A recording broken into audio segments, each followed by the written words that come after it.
ಗ್ರಾಹಕರು ಬಹಳ ಬರ್ತಿದ್ರು ಹ್ಮ್ ಆಮೇಲೆ ಇದು ಈಗೆಲ್ಲ ಕಾರ್ಮಿಕರು ಹೊರಗಿನ ಜನ ಬಂದಿದ್ದಾರೆ. ಬಂದ ಕೂಡಲೇ ನಮ್ಮ ಕರ್ನಾಟಕ ಜನಕ್ಕೆ ಕೆಲಸ ಇಲ್ಲ. ಮೊದ್ಲು 1000-2000 ದುಡ್ಕೊಂಡು ಹೋಗ್ತಿದ್ವಿ. ಈಗ ಒಂದು 200-300 ಮಾಡ್ಬೇಕು ಭಾಳ ವಜ್ಜಿ ಬಂದಿದೆ. ಎಲ್ಲ ಅಂಗಡಿ ಬಡಿಗೆ ಕೊಡೋದು ಅವು ಕೊಡೋದು ಭಾಳ ಪ್ರಾಬ್ಲಮ್ ಆಗತ್ತೆ. ಹೊರಗಿನ ಜನರು ಬಂದ್ಬಿಟ್ಟಿದ್ದಾರೆ, ಎಲ್ಲ ಪ್ರಾಬ್ಲಮ್ ಆಗೈತಿ. ಆಮೇಲೆ ಇಲ್ಲಿ ಕರ್ನಾಟಕ ಜನ ಕೆಲಸ ಮಾಡೋರು ಏನಾಗೈತಿ, ಕೆಲಸ ಇಲ್ಲದಕ್ಕೆ ಅಂಗಡಿ ಬಂದ್ ಮಾಡ್ಕೊಂಡು ಹೊಟ್ಟಿದ್ದಾರೆ. ಹೊರಗಿನ ಜನ ಬಂದಿದ್ದಕ್ಕೆ ಪಶ್ಚಿಮ ಬಂಗಾಳ ಅಲ್ಲಿ ಇಲ್ಲಿ ಬಂದಾರೆ, ಬಂಗಾಲಿ ದೇಶ ಅವರೆಲ್ಲ ಬಂದು ಇಲ್ಲಿ ನಮ್ಮ ಅರಸಲೆ ಒಳಗ ಯಾರಿಗೂ ಕೆಲಸ ಸಿಗ್ತಾ ಇಲ್ಲ. ನಮ್ಮ ಜನ ಅಲ್ಲಿ ಸಾರ ಮಾಡ್ಕೊಂತು ಅಲ್ಲಿ ಅಂಗಡಿ ಬಂದ್ ಮಾಡ್ಕೊಂತ ಹೊಂಟಿದ್ರು. ಮೊದ್ಲು ಅಲ್ಲಿಲ್ಲೇ ಸಿಕ್ತಿದ್ರು, ಈಗ ಅಲ್ಲಿ ಹುಡುಕಡೆ ಒಬ್ರು ಇಬ್ರು ಸಿಗ್ತಾರೆ. ನಮ್ಮ ಜನಕ್ಕೆ ಕೆಲಸ ಇಲ್ಲ. ಒಂದೇದು ಗೋಲ್ಡ್ ರೇಟ್ ಹೆಚ್ಚಾಗಿದೆ. ಆಮೇಲೆ ಖರೀದಿ ಮಾಡೋರು ಯಾರಿಲ್ಲ. ಭಾಳ ಕಡಿಮೆ ಇದೆ ರೀ.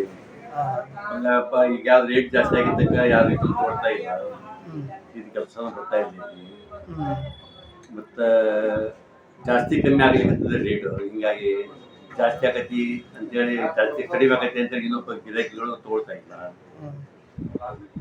ಮತ್ತೆ ಈ ಇಂಥ ಪರಿಸ್ಥಿತಿ ಯಾವಾಗಾರ ಆಗಿತ್ತಾ? ಮತ್ತೆ ಈ ತಾವು ಈ ಹಿಂದೆ ಈ ರೀತಿ ಆಗಿದ್ದು ಬಿಡ್ರಿ. ಈಗ ಇದ್ದಮ್ಮ ಒಂದಕ್ಕೆ 3 ಪಟ್ಟು ಆದಾಗಳಿಕ್ಕಿದ ಗ್ರಾಹಕರಿಗೆ ಸ್ವಲ್ಪ ಇದಾಗಿದೆ. ನಮಗೂ ಸ್ವಲ್ಪ ಕೆಲಸ ಮಾಡೋರು ಎಲ್ಲರಿಗೂ ಸ್ವಲ್ಪ ತೊಂದರೆ ಆಗಿದೆ.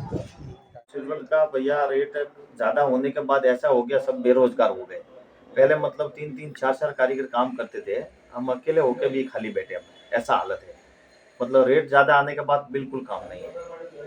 क्या प्रॉब्लम है इसका, क्या है वो? उसका रीजन तो अभी लोग बोलते, पहले अभी 1 तोले का आज 154 कुछ चिल्लर, 55 कुछ चिल्लर है, तो 155 में मंगलसूत्र, चैन, अंगूठी सब आता था।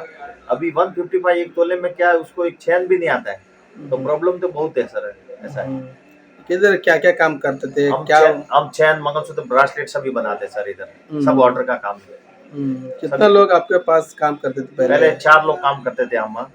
अभी 2 साल से अकेला बैठा हूँ, अकेला भी खाली बैठा हूँ। परिस्थिति तो अभी बहुत आपको मालूम है, बहुत ही गंभीर है। गोल्ड वाले का हालत है ऐसा, कारीगर लोगों का ऐसा। नाम सिर्फ बड़ा है, अभी क्या गोल्ड का काम करते हैं, लेकिन परिस्थिति देखे तो अभी बोलने को शर्म आता है, इतना है।